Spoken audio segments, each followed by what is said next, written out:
மகா இரக்கமும் கிருபையும் உள்ள எங்கள் அன்பின் பிதாவே, இந்த அருமையான மனமகிழ்ச்சியின் நாளிலே உம்முடைய சமூகத்திலே சுவாமி அனுதின ஜெப வேலைக்காக உம்முடைய பாதத்தில் நாங்கள் வந்திருக்கிறோம்.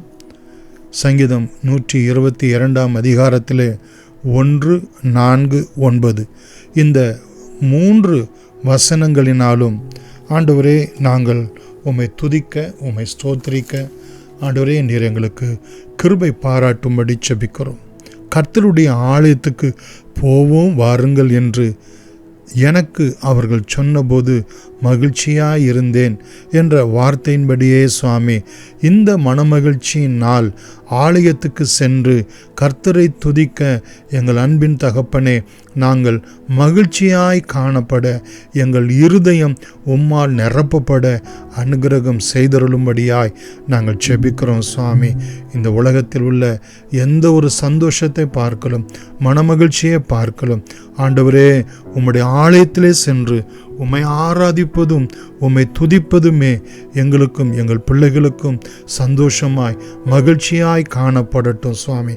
எந்த உலக மாமிச பிசாசுக்கு அடுத்த மகிழ்ச்சி அல்ல, ஆவியிலே நிறைந்து ஆண்டவரே சத்தியத்துக்குள்ளே நாங்கள் மகிழ்ச்சியாய் காணப்பட எங்களுக்கு உதவி செய்யும்.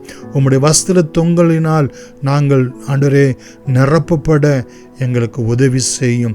உம்முடைய கரத்தின் நிழலினால் எங்களை மூடிக்கொண்டு ஆண்டவரே நாங்கள் அந்த மகிழ்ச்சியிலே திளைத்திருக்க எங்களுக்கு உதவி செய்யும். ஆண்டவரே உம்முடைய ஆலயம் ஆண்டவரே நாங்கள் வாஞ்சிக்கிற இடமாய், நாங்கள் விரும்புகிற இடமாய், நாங்கள் அனுதினமும் செல்லக்கூடிய ஒரு இடமாய் எங்களுக்கு அனுகிரகம் செய்தருளும்படி நாங்கள் செபிக்கிறோம். ஆண்டவரே 4வது வசனத்திலே சொல்லப்பட்ட பிரகாரம் அங்கே இஸ்ரவேலுக்கு சாட்சியாக கர்த்தருடைய ஜனங்களாகிய கோத்திரங்கள் கர்த்தரின் நாமத்தை ஸ்தோத்திரிப்பதற்கு போகும் என்ற வார்த்தையின்படியே சுவாமி, தேவ சமூகத்திலே ஆண்டவரே உம்முடைய சாட்சிகளாகவும் உம்மை துதிப்பதற்காக மாத்திரமல்ல, உமக்கு நன்றி செலுத்துவதற்காகவும் கர்த்தருடைய நாமத்தின்படியே நீர் எங்களுக்கு பாராட்டின ஒவ்வொரு சிலாக்கியங்களுக்காக ஸ்தோத்திரத்தை செலுத்துவதற்கு, நன்றியை செலுத்துவதற்கு நாங்கள் கர்த்தருடைய சமூகத்துக்கு செல்ல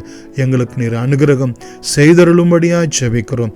இந்த வாரம் முழுவதும் எங்கள் குடும்பத்தை, எங்களுடைய பிள்ளைகளை சுவாமி ஆண்டவரே, எங்களுடைய வீட்டில் உள்ள பெரியவர்களை ஆண்டவரே, எங்களுடைய வேலை ஸ்தலத்திலே, எங்களுடைய குடும்பத்திலே நீர் எங்களுக்கு பாராட்டின எல்லா ஸ்லாக்கியங்களுக்காக, நன்மைகளுக்காக, கிருபைகளுக்காக நாங்கள் சாட்சி கொடுக்க ஆண்டவரே, அநேகரை சாட்சியாக எழுப்ப, உம்முடைய நாமத்துக்கு மகிமையை உண்டாக்க ஆண்டவர் எங்களுக்கு உதவி செய்யும்படியாய் நாங்கள் செபிக்கிறோம். ஆண்டவரே 9வது வசனத்திலே சொல்லப்பட்ட பிரகாரம் எங்கள் தேவனாகிய கர்த்தரின் ஆலயத்தின் நிமித்தம் உனக்கு நன்மை உண்டாக தேடுவேன் என்ற வார்த்தையின்படியே சுவாமி, உம்முடைய ஆலயத்தின் நன்மையினால் எங்களை நிரப்பும்படி நாங்கள் செபிக்கிறோம் சுவாமி.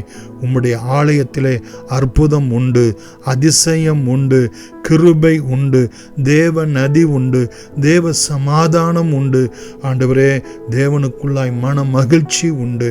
தகப்பனே எங்களுடைய ஆவிக்குரிய எல்லா யுத்தத்துக்கும் ஒரு ஜெயம் உண்டு. ஆண்டவரே உலக பிரகாரமான எல்லா இக்கட்டுகளுக்கும் ஒரு விடுதலை உண்டு சுவாமி. உம்முடைய ஆலயத்திலே அந்த கூனியாய் இருந்ததான அந்த ஸ்திரியை குணப்படுத்தினது போல ஆண்டவரே உம்முடைய குணமாக்கும் வரம், வல்லமை ஆண்டவரே உம்முடைய ஆலயத்தில் வருகிற, உம்மை தொழுது கொள்ளுகிற ஒவ்வொருவருக்கும் நன்மை உண்டாக, விடுதலை உண்டாகும்படி நாங்கள் செபிக்கிறோம் சுவாமி. அவருடைய குறைவுகளெல்லாம் நிறைவாகும்படியாய் நாங்கள் செபிக்கிறோம். ஆண்டவரே தகப்பனே உம்முடைய நாமம் மகிமைப்படுவதாக, உம்முடைய சித்தம் நிறைவேறுவதாக, உம்முடைய ராஜ்யம் வருவதாக. எல்லா துதி கனம் மகிமை உமக்கே செலுத்துகிறோம். இயேசுவின் நாமத்தில் நன்றியோடு கூட வேண்டுகிறோம். எங்கள் ஜீவனும் இரக்கமும் உள்ள எங்கள் அன்பின் பிதாவே, ஆமென். God bless you.